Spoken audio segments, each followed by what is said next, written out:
പ്രപഞ്ചത്തിൽ നമ്മുടെ solar system പോലെയുള്ള നിരവധി പ്ലാനറ്ററി സിസ്റ്റംസ് ഉണ്ട്. അതിൽ നമ്മുടെ പ്ലാനറ്ററി സിസ്റ്റം അഥവാ സൗരയൂഥം സ്ഥിതി ചെയ്യുന്നത് മിൽക്കി വേ ഗാലക്സി എന്ന് പറയുന്ന മനോഹരമായ ഒരു ഗാലക്സിയിലാണ്.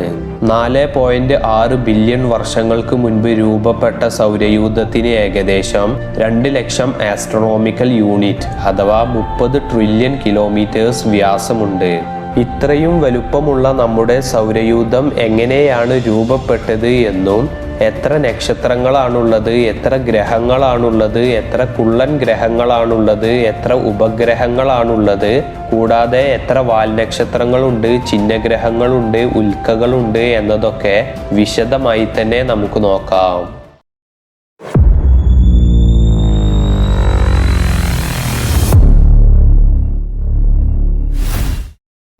13.8 ബില്യൺ വർഷങ്ങൾക്ക് മുൻപ് നടന്ന ബിഗ് ബാങ് എന്ന മഹാവിസ്ഫോടനത്തോടെയാണ് പ്രപഞ്ചം രൂപപ്പെട്ടത്. അതിനുശേഷം നിരന്തരമായി വികസിച്ചുകൊണ്ടിരിക്കുകയാണ് നമ്മുടെ പ്രപഞ്ചം. ഈ വിസ്ഫോടനത്തിൻ്റെ അനന്തരഫലമായി നക്ഷത്രങ്ങളും ഗ്രഹങ്ങളും ഗാലക്സികളും ഒക്കെ രൂപപ്പെട്ടു. ഇതിൽ നമ്മുടെ സൗരയൂഥവും ഉൾപ്പെടും. ഏകദേശം 4.6 ബില്യൺ വർഷങ്ങൾക്ക് മുൻപുണ്ടായ സൂപ്പർനോവ എന്നറിയപ്പെടുന്ന അടുത്തുള്ളൊരു നക്ഷത്രത്തിലുണ്ടായ ഷോക്ക് വേവ് കാരണം മേഘങ്ങൾ തകരുകയും ഈ തകർന്ന മേഘങ്ങളിൽ നിന്ന് ഇന്റർസ്റ്റെല്ലാർ ഗ്യാസ് അഥവാ ആന്തർനക്ഷത്രവാതകവും പൊടിപടലങ്ങളും കൂടി ചേർന്ന് അതൊരു സോളാർ നെബുലയായി രൂപീകരിച്ചു. ഒരു കറങ്ങുന്ന മെറ്റീരിയലായി മാറി. ഇതിന്റെ ഫലമായി ഗുരുത്വാകർഷണം കൂടുകയും കൂടുതൽ വസ്തുക്കളെ കേന്ദ്രത്തിന്റെ അകത്തേക്ക് വലിച്ചെടുക്കുകയും മർദ്ദം വളരെ കൂടുകയും അതിന്റെ അനന്തരഫലമായി ഹൈഡ്രജൻ ആറ്റംസ് കൂടി ചേർന്ന് ഹീലിയം രൂപപ്പെടാൻ തുടങ്ങി. അത് വലിയ അളവിൽ ഊർജം പുറപ്പെടുവിപ്പിക്കുകയും ഇതേ തുടർന്ന് സൂര്യൻ രൂപപ്പെടുകയും ചെയ്തു. ബാക്കി വരുന്ന വസ്തുക്കൾ സൂര്യന്റെ ഗുരുത്വാകർഷണം മൂലം പരസ്പരം കൂട്ടിയിടിക്കുകയും വലുതും ചെറുതുമായ വസ്തുക്കളായി മാറി. അവയിൽ ചിലത് അവയുടെ ഗുരുത്വാകർഷണത്തിന് പര്യാപ്തമായി വളർന്ന് അവയെ ഗോളങ്ങളായി രൂപപ്പെടുത്തുകയും ഗ്രഹങ്ങളും കുള്ളൻ ഗ്രഹങ്ങളും വലിയ ഉപഗ്രഹങ്ങളുമായി തീരുകയും ചെയ്തു. ഇങ്ങനെ ഗ്രഹങ്ങളാകാൻ ഏകദേശം 2 കോടി വർഷങ്ങളോളം സമയമാണ് എടുത്തത്. നമ്മുടെ സൗരയൂഥത്തിൽ ഒരു നക്ഷത്രം, 8 ഗ്രഹങ്ങൾ, കുള്ളൻ ഗ്രഹങ്ങൾ, ചിഹ്നഗ്രഹങ്ങൾ, ധൂമകേതുക്കൾ, ഉൽക്കകൾ തുടങ്ങിയ എണ്ണമറ്റ ചെറിയ വസ്തുക്കളാൽ നിർമ്മിതമാണ്. നമ്മുടെ സൗരയൂഥത്തിലെ ഏക നക്ഷത്രമാണ് സൂര്യൻ. ഇതൊരു യെല്ലോ ഡ്വാർഫ് നക്ഷത്രമാണ്. നമ്മുടെ സൗരയൂഥത്തിലെ ഏറ്റവും വലുപ്പമുള്ളതും ഭാരം കൂടിയതുമായ വസ്തുവാണ് സൂര്യൻ. കൂടാതെ സൂര്യന്റെ ഗുരുത്വാകർഷണത്താലാണ് മറ്റെല്ലാ ഗ്രഹങ്ങളും നിലനിൽക്കുന്നത്. Mercury, Venus, Earth, Mars, Jupiter, Saturn, Uranus and Neptune ഇവയാണ് നമ്മുടെ സൗരയൂഥത്തിലെ പ്രധാനപ്പെട്ട 8 ഗ്രഹങ്ങൾ. ഇതുകൂടാതെ കുള്ളൻ ഗ്രഹങ്ങളായ Pluto, Ceres, Make, Haumea, Eris എന്നിങ്ങനെയുള്ള കുള്ളൻ ഗ്രഹങ്ങളുമുണ്ട്. കൂടാതെ ഡസൻ കണക്കിന് ഉപഗ്രഹങ്ങളുമുണ്ട്. ഇന്നർ പ്ലാനറ്റ്സ് ആയ Mercury, Venus, Earth and Mars ഇവ അറിയപ്പെടുന്നത് റോക്കി പ്ലാനറ്റ്സ് എന്നാണ്, അതായത് പാറക്കെട്ടുകളുള്ള ഗ്രഹങ്ങൾ. ഔട്ടർ പ്ലാനറ്റ്സ് ആയ ജൂപ്പിറ്ററും സാറ്റേണും അറിയപ്പെടുന്നത് ഗ്യാസ് ജയന്റ്സ് എന്നാണ്, അതായത് വാതകം നിറഞ്ഞ ഗ്രഹങ്ങൾ. യുറാനസും നെപ്റ്റ്യൂണും അറിയപ്പെടുന്നത് ഐസ് ജയന്റ്സ് എന്നാണ്, അഥവാ ഐസ് കൊണ്ട് നിറഞ്ഞ ഗ്രഹങ്ങൾ. നമ്മുടെ മിൽക്കി വേ ഗാലക്സിയിൽ നക്ഷത്രങ്ങളെക്കാൾ കൂടുതൽ ഗ്രഹങ്ങളാണുള്ളത്. നമ്മുടെ സൗരയൂഥത്തിലെ നക്ഷത്രമായ സൂര്യനെ വലയം വെക്കുന്ന 8 ഗ്രഹങ്ങളെ കുറിച്ച് നമുക്ക് നോക്കാം. മെർക്കുറി അഥവാ ബുധൻ നമ്മുടെ സൗരയൂഥത്തിലെ ഏറ്റവും ചെറിയ ഗ്രഹവും സൂര്യനോട് ഏറ്റവും അടുത്തു നിൽക്കുന്നതുമായ ഗ്രഹമാണ് മെർക്കുറി. ഇത് നമ്മുടെ ഭൂമിയുടെ ചന്ദ്രനേക്കാൾ അല്പം മാത്രം വലുതാണ്.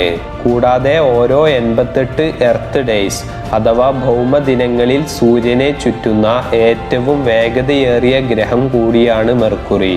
വീനസ് അഥവാ ശുക്രൻ നമ്മുടെ സൗരയൂഥത്തിലെ ഏറ്റവും താപനില കൂടിയ ഗ്രഹമാണ് വീനസ്. ഏകദേശം 460 ഡിഗ്രി സെൽഷ്യസ് ആണ് ഇതിൻ്റെ താപനില. സൗരയൂഥത്തിലെ മിക്ക ഗ്രഹങ്ങളിൽ നിന്നും വിപരീത ദിശയിലേക്കാണ് ഇത് കറങ്ങുന്നത്. അതായത് ആന്റി ക്ലോക്ക് വൈസിലാണ് വീനസ് റൊട്ടേറ്റ് ചെയ്തുകൊണ്ടിരിക്കുന്നത്. കൂടാതെ നമ്മുടെ സൗരയൂഥത്തിലെ ഏറ്റവും കൂടുതൽ അഗ്നിപർവ്വതങ്ങൾ നിറഞ്ഞ ഗ്രഹം കൂടിയാണ് വീനസ്. വീനസ് കഴിഞ്ഞാൽ അടുത്തത് നമ്മുടെ ഗ്രഹമായ ഭൂമിയാണ്. എർത്ത് അഥവാ ഭൂമി. സൗരയൂഥത്തിലെ ജീവജാലങ്ങൾ വസിക്കുന്ന ഒരേ ഒരു ഗ്രഹമാണ് നമ്മുടെ ഭൂമി. കൂടാതെ ഉപരിതലത്തിൽ ദ്രാവക ജലമുള്ള ഒരേ ഒരു ഗ്രഹം കൂടിയാണിത്. ഏകദേശം 71% വെള്ളമാണുള്ളത്. മാർസ് അഥവാ ചൊവ്വ. മാർസ് വളരെ നേർത്ത അന്തരീക്ഷമുള്ള പൊടി നിറഞ്ഞതും തണുത്തതുമായ മരുഭൂമിയാണ്. ശതകോടി വർഷങ്ങൾക്ക് മുൻപ് ചൊവ്വ ഉണ്ടായിരുന്നത് ഈർപ്പവും ചൂടും കട്ടിയുള്ള അന്തരീക്ഷവുമായിട്ടായിരുന്നു. നമ്മുടെ സോളാർ സിസ്റ്റത്തിലെ ഏറ്റവും വലിയ പർവ്വതമായ ഒളിമ്പസ് മോൺസ് സ്ഥിതി ചെയ്യുന്നത് മാർസിലാണ്. അടുത്ത ഗ്രഹമാണ് ജൂപ്പിറ്റർ അഥവാ വ്യാഴം. നമ്മുടെ സോളാർ സിസ്റ്റത്തിലെ ഏറ്റവും വലുതും കൂടുതൽ മാസുള്ളതുമായ ഗ്രഹമാണ് ജൂപ്പിറ്റർ. സൗരയൂഥത്തിലെ ഏറ്റവും വലിയ സ്റ്റോം അഥവാ കൊടുങ്കാറ്റായ ദ ഗ്രേറ്റ് റെഡ് സ്പോട്ടും നിലനിൽക്കുന്നത് ജൂപ്പിറ്ററിലാണ്. സാറ്റേൺ അഥവാ ശനി. സൂര്യനിൽ നിന്നുള്ള 6ാമത്തെ ഗ്രഹവും സൗരയൂഥത്തിലെ ഏറ്റവും വലിയ 2ാമത്തെ ഗ്രഹവും കൂടിയാണ് സാറ്റേൺ. ആയിരക്കണക്കിന് മനോഹരമായ വളയങ്ങളാൽ അലങ്കരിച്ച ഗ്രഹമാണ് ശനി. കൂടാതെ നമ്മുടെ സോളാർ സിസ്റ്റത്തിലെ ഏറ്റവും വലിയ വളയങ്ങളുള്ള ഗ്രഹം കൂടിയാണ് സാറ്റേൺ. യുറാനസ്. സൂര്യനിൽ നിന്നുള്ള 7ാമത്തെ ഗ്രഹവും സൗരയൂഥത്തിലെ ഏറ്റവും വലിയ 3ാമത്തെ ഗ്രഹവും കൂടിയാണ് യുറാനസ്. ഇത് ഇതിൻ്റെ ഭ്രമണപഥത്തിൽ നിന്നും ഏകദേശം 90 ഡിഗ്രി ആംഗിളിലായിട്ടാണ് കറങ്ങുന്നത്. കൂടാതെ ഇത് നമ്മുടെ സൗരയൂഥത്തിലെ ഏറ്റവും തണുപ്പ് കൂടിയ ഗ്രഹമാണ്. ഏകദേശം -224 ഡിഗ്രി സെൽഷ്യസ് ആണ് ഇതിൻ്റെ താപനില. ടെലസ്കോപ്പിലൂടെ കണ്ടെത്തിയ ആദ്യത്തെ ഗ്രഹം കൂടിയാണ് യുറാനസ്. സൗരയൂഥത്തിലെ അവസാന ഗ്രഹമാണ് നെപ്റ്റ്യൂൺ. സൂര്യനെ ചുറ്റുന്ന ഏറ്റവും വിദൂരതയിലുള്ള ഗ്രഹമാണിത്. ഇരുണ്ടതും തണുപ്പുള്ളതുമായ സൂപ്പർസോണിക് കാറ്റുകളാൽ നിറഞ്ഞതാണ് നെപ്റ്റ്യൂൺ. കൂടാതെ ഗണിതശാസ്ത്രപരമായ കണക്കുകൂട്ടലുകളിലൂടെ കണ്ടെത്തിയ ആദ്യത്തെ ഗ്രഹം കൂടിയാണ് നെപ്റ്റ്യൂൺ. ഇനി നമുക്ക് സൗരയൂഥത്തിലുള്ള കുള്ളൻ ഗ്രഹങ്ങളെ കുറിച്ച് നോക്കാം. ദ ഡ്വാർഫ് പ്ലാനറ്റ്സ് അഥവാ കുള്ളൻ ഗ്രഹങ്ങൾ. സോളാർ സിസ്റ്റത്തിലെ പ്രധാനപ്പെട്ട 8 ഗ്രഹങ്ങളെക്കാളും ചെറുതാണിവ. മറ്റു ഗ്രഹങ്ങളെ പോലെ തന്നെ വൃത്താകൃതിയിലാണ് പൊതുവെ ഇവ സൂര്യനെ ചുറ്റുന്നത്. ആയിരക്കണക്കിന് കുള്ളൻ ഗ്രഹങ്ങളെ നെപ്റ്റ്യൂൺ എന്ന ഗ്രഹത്തിന്റെ അപ്പുറത്തേക്ക് കണ്ടെത്തിയിട്ടുണ്ട്. അതിൽ ഏറ്റവും പ്രധാനപ്പെട്ട 5 കുള്ളൻ ഗ്രഹങ്ങളാണ് പ്ലൂട്ടോ, എറിസ്, ഹൗമയ, മെയ്ക്ക്, സെറസ് എന്നിവ. ഇതുകൂടാതെ ഗ്രഹങ്ങൾക്കും കുള്ളൻ ഗ്രഹങ്ങൾക്കും ധാരാളം ഉപഗ്രഹങ്ങളുമുണ്ട്. നമ്മുടെ സൗരയൂഥത്തിൽ ഏകദേശം 200-ൽ കൂടുതൽ ഉപഗ്രഹങ്ങളെ കണ്ടെത്തിയിട്ടുണ്ട്. ഇതിൽ ഉപഗ്രഹങ്ങളില്ലാത്ത 2 ഗ്രഹങ്ങളാണുള്ളത്. ഒന്ന് മെർക്കുറി, 2 വീനസ്. ബാക്കിയുള്ള എല്ലാ ഗ്രഹങ്ങൾക്കും ഉപഗ്രഹങ്ങളുണ്ട്. നമ്മുടെ ഭൂമിക്ക് 1 ചന്ദ്രനും മാർസിന് 2-ഉം ജൂപ്പിറ്ററിന് 95-ഉം സാറ്റേണിന് 146-ഉം യുറാനസിന് 27-ഉം നെപ്റ്റ്യൂണിന് 14-ഉം ഉപഗ്രഹങ്ങളാണുള്ളത്. ഇതുകൂടാതെ കുള്ളൻ ഗ്രഹമായ പ്ലൂട്ടോക്കും 5 ഉപഗ്രഹങ്ങളുണ്ട്. ഇവയിൽ പ്രധാനപ്പെട്ട ഉപഗ്രഹങ്ങൾ ഏതൊക്കെയാണെന്ന് നോക്കാം. ഭൂമിക്ക് പ്രധാനപ്പെട്ട ഒരു ഉപഗ്രഹം മാത്രമാണുള്ളത്. അതാണ് ദ മൂൺ എന്ന് പറയുന്ന നമ്മുടെ ചന്ദ്രൻ.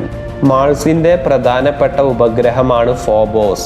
ജൂപ്പിറ്ററിന്റെ പ്രധാനപ്പെട്ട ഉപഗ്രഹമാണ് ഗാനിമീഡ്. സാറ്റേണിന്റെ പ്രധാനപ്പെട്ട ഉപഗ്രഹമാണ് ടൈറ്റൻ. യുറാനസിന്റെ പ്രധാനപ്പെട്ട ഉപഗ്രഹമാണ് ഓബറോൺ. നെപ്റ്റ്യൂണിന്റെ പ്രധാനപ്പെട്ട ഉപഗ്രഹമാണ് ട്രൈറ്റൺ. കുള്ളൻ ഗ്രഹമായ പ്ലൂട്ടോയുടെ പ്രധാനപ്പെട്ട ഉപഗ്രഹമാണ് ചേരോൺ. നമ്മുടെ സൗരയൂഥത്തിൽ വളയങ്ങളുള്ള 4 ഗ്രഹങ്ങളാണുള്ളത്. 1 സാറ്റേൺ, 2 യുറാനസ്, 3 നെപ്റ്റ്യൂൺ, 4 ജൂപ്പിറ്റർ. ജൂപ്പിറ്ററിന്റെ വളയം വളരെ കട്ടി കുറവായതുകൊണ്ട് തന്നെ ഇത് നമുക്ക് പെട്ടെന്ന് കാണാൻ സാധിക്കില്ല. സൗരയൂഥത്തിലുള്ള 2 കുള്ളൻ ഗ്രഹങ്ങൾക്കും വളയങ്ങളുണ്ട്. അതാണ് ഹൗമയ ആൻഡ് കോവോർ. അതുപോലെ തന്നെ സൗരയൂഥത്തിലെ വളയങ്ങളുള്ള ഒരേ ഒരു ഉപഗ്രഹമാണ് സാറ്റേണിന്റെ റീഹ എന്ന് പറയുന്ന ഉപഗ്രഹം. ഗ്രഹങ്ങൾക്ക് മാത്രമല്ല വളയങ്ങളുള്ളത്. സൗരയൂഥത്തിലെ വളയങ്ങളുള്ള ഒരേ ഒരു ആസ്ട്രോയിഡ് ആണ് ചാരിക്ലോ. അതുപോലെ തന്നെ സൗരയൂഥത്തിലെ വളയങ്ങളുള്ള ഒരേ ഒരു കോമറ്റാണ് ചീരോൺ എന്ന് പറയുന്നത്. സൗരയൂഥത്തിലെ കോടിക്കണക്കിന് വരുന്ന ആസ്ട്രോയിഡ്സ് സ്ഥിതി ചെയ്യുന്ന പ്രധാനപ്പെട്ട 2 പ്രദേശങ്ങളാണ് ആസ്ട്രോയിഡ് ബെൽറ്റും കുയിപ്പർ ബെൽറ്റും. മാർസിന്റെയും ജൂപ്പിറ്ററിന്റെയും ഇടയിൽ സ്ഥിതി ചെയ്യുന്ന ബെൽറ്റാണ് ആസ്ട്രോയിഡ് ബെൽറ്റ്. ഇതിലുള്ള ആസ്ട്രോയിഡ്സിൽ കൂടുതലും പാറകളും ലോഹങ്ങളുമാണുള്ളത്. നെപ്റ്റ്യൂണിന്റെ അപ്പുറത്തേക്ക് സ്ഥിതി ചെയ്യുന്ന ബെൽറ്റാണ് കുയിപ്പർ ബെൽറ്റ്. ഇതിൽ കൂടുതലും പാറകളും ഐസും അടങ്ങിയ കോമറ്റ്സ് ആണുള്ളത്. കുയിപ്പർ ബെൽറ്റ് കഴിഞ്ഞാലുള്ള അടുത്ത പ്രദേശമാണ് ഓർട്ട് ക്ലൗഡ്.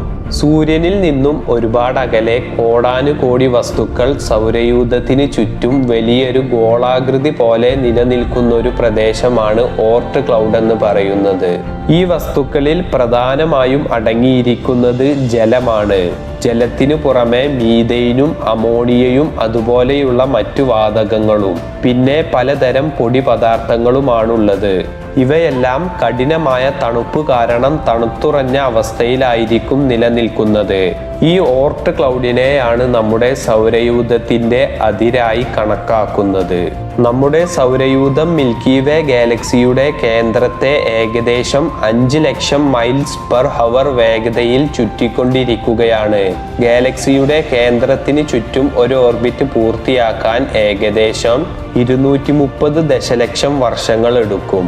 സോളാർ സിസ്റ്റം മിൽക്കി വേ ഗാലക്സിയുടെ ചുറ്റും ഒരു ഓർബിറ്റ് പൂർത്തിയാക്കുന്നതിനെയാണ് 1 ഗാലക്റ്റിക് ഇയർ എന്ന് പറയുന്നത്. ഇതുപോലെയുള്ള കൂടുതൽ ഇൻട്രസ്റ്റിംഗും ഇൻഫോർമേറ്റീവുമായിട്ടുള്ള വീഡിയോസിന് വേണ്ടി ചാനൽ സബ്സ്ക്രൈബ് ചെയ്യുക.